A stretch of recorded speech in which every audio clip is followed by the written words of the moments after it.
Hi folks, I've got an unusual item here for you. This is the Survive Outdoors Longer All-Season Safety Kit. I got this at REI a while back, and as I was preparing to shoot this video, I went online to search for information about it, only to find that this kit is no longer on the market. I think it's been taken off the market because I can't find it at any normal retailers. I couldn't even find it on eBay. So if it has been taken off the market, I have a pretty good idea why, and we'll discuss that when we check this out right now on Kitbashed Survival.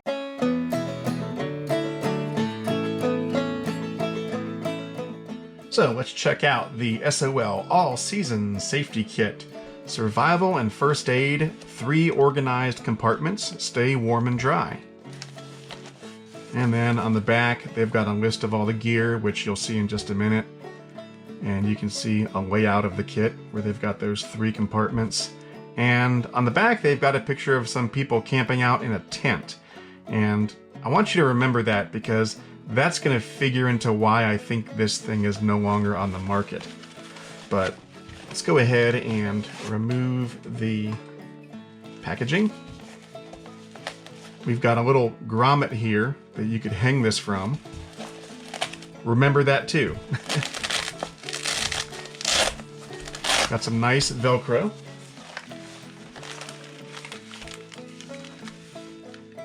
And there we go.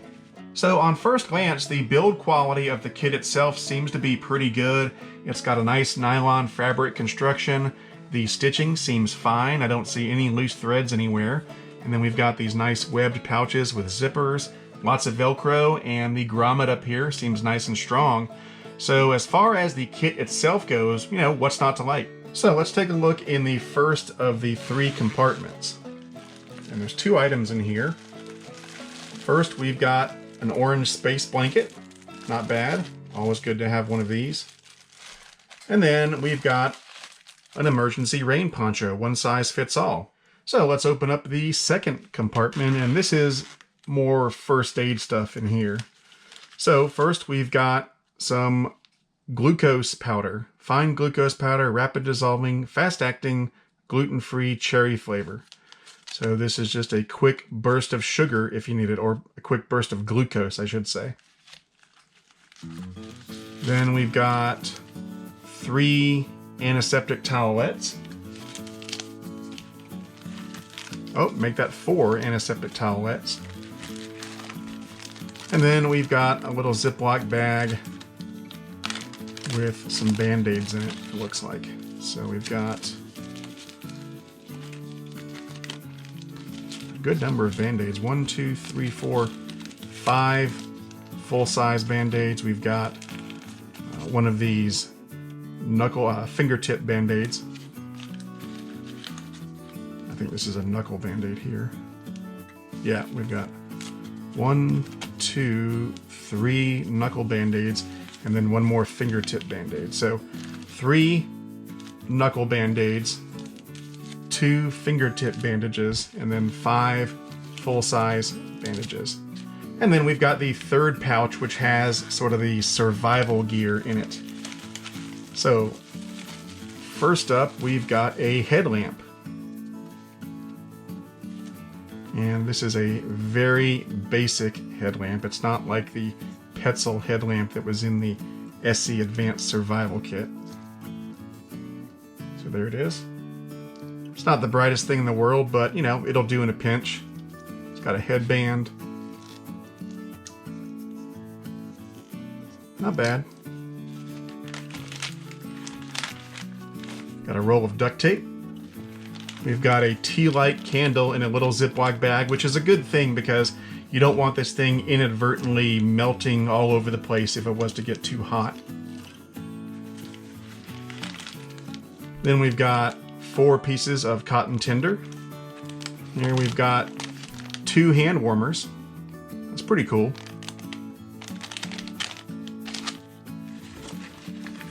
Got the Slim Rescue Howler whistle. Sounds good. And we've got one of those SOL spark tools to help make a fire. Works just fine. So that is all the gear in the SOL All-Season Safety Kit. All right, here's all the gear laid out, and actually I think the gear in this kit is pretty good. It's of decent quality, and there are some useful components in this kit. So with that being said, why is this kit no longer on the market? Well, I don't want to say it's a bad kit because that's too simple an explanation, and I don't think it's defective or anything like that. I think it's off the market because it didn't sell well, and my guess as to why it did not sell well is that this kit is sort of suffering from an identity crisis. It's all over the place, and this kit has no idea what it wants to be. It's kind of like this kit's trying to be a little bit of everything in one, and in the process, it's not doing a very good job of anything. So, is this a survival kit? Well, not really, because if it was, it would have some water components and some fishing and hunting gear and so forth. Is it a camping kit? Well, it could be, because you've got the headlamp, you've got this hookup here so you can hang it in your tent as a gear caddy, but it doesn't have a whole lot of camping stuff other than the headlamp and some fire making stuff. Is it a first aid kit? Well, not really. It's only got minimal first aid stuff. Is it sort of a roadside emergency kit that you might keep in the trunk of your car? Well, not really, because if it was, you'd have some road flares or something like that. So this kit, like I said, it's kind of all over the place, and it's not sure what it wants to be. Now, because this kit is called the All-Season Safety Kit, it may well be that the intended purpose was to create sort of an all-in-one general purpose kit that had a little bit of everything. In theory, I think that's a decent idea. I can see the logic behind it, but in practice, I think it becomes sort of a non-specific blob of stuff, and if I had to guess, that's probably why it did not sell well and why it was eventually taken off the market. But I don't work at SOL, so I have no way of knowing. That's just my guess, and feel free to disagree with me. The good news, however, is that because there's some extra room in these pouches, if you wanted, you could add some extra gear to this kit and give it a more specific purpose. If I was going to do that, I would probably make this into a roll-up camping kit. So I would add stuff that you might want to have in your tent. And again, it's because you got this grommet and you can hang it in your tent as a nice gear caddy. So I would probably add a little travel toothbrush and some toothpaste, some dental floss, maybe a little mirror, a little hairbrush, some insect wipes, some sunscreen, and stuff like that. But because this kit is no longer on the market and it's kind of hard to find, I'm going to leave it as is and keep it in my collection in its original state. So there you have it, the SOL All-Season Safety Kit. It's really not a bad kit, it's just a bit unusual, and like I said, that's my guess as to why it's no longer on the market. But anyway, I hope you enjoyed this video. Let me know what you think in the comments below. For now, that's it. I'm Eric Siegel. This is Kitbashed Survival. Thanks for watching, and I'll see you next time.